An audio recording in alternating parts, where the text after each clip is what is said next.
স্বাগত। আমি চলে এসেছি নতুন একটা রেসিপি নিয়ে। আজকে তোমাদের সাথে শেয়ার করব একটা পমফ্রেট মাছের রেসিপি। তাহলে আমার সাথে থেকো, আমি রান্নাটা কীভাবে করি সেটাই তোমাদের সাথে শেয়ার করব। তাহলে চলো রান্নাঘরে চলে এসেছি। রান্নাঘরে তাহলে রান্নাটা শুরু করে নিই। এখানে পমফ্রেট মাছ ভালো করে ধুয়ে পরিষ্কার করে নিয়েছি, নিয়ে এতে নুন আর হলুদ মাখিয়ে নিয়েছি। এবার মাছগুলো ভালো করে ভেজে নেব।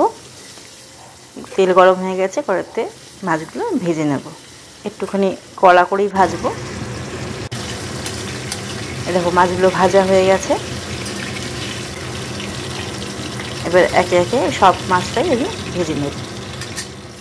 আর এদিকে আমি নিয়ে নিয়েছি পোস্ত, সর্ষে,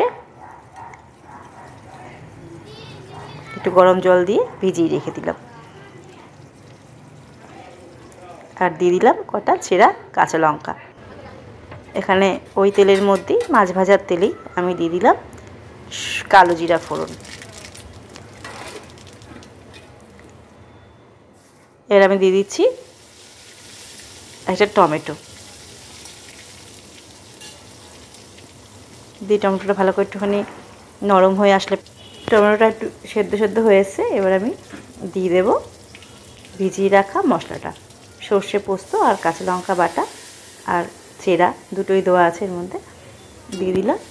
দিয়ে ভালো করে মিশিয়ে নেব। ঝোলটা একটু ফুটতে দেবো।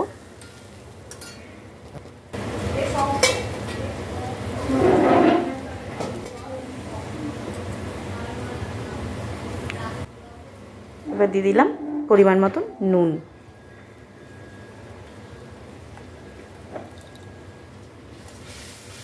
দিয়ে টমেটোটা সেদ্ধ হতে দেবো। টমেটোটা ভাজা ভাজা হয়ে এসেছিলো, একটুখানি সেদ্ধ হতে দেবো। পরে ঝোলটা ফুটে গেলে পরেই, ঝোল ফুটে গেছে, এবার আমি এক এক করে সব মাছগুলো দিয়ে দেবো।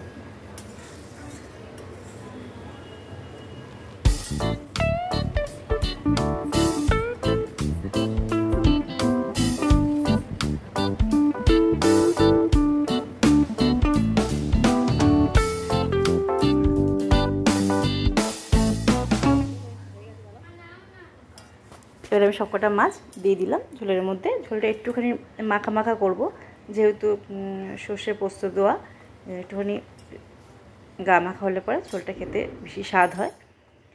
সবকটা মাছই আমি দিয়ে দিলাম এক এক করে। ঝোলটা একটুখানি ফুটে আসলে পরে আমার হয়ে যাবে পোস্ত সর্ষে দিয়ে, সর্ষে পোস্ত দিয়ে পমফ্রেট মাছ।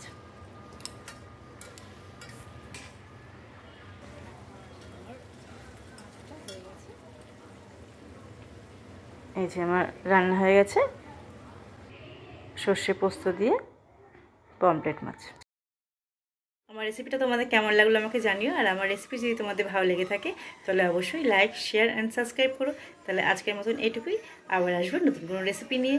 তাহলে আজকের মতন টাটা। সবাই ভালো থেকো, সুস্থ থেকো।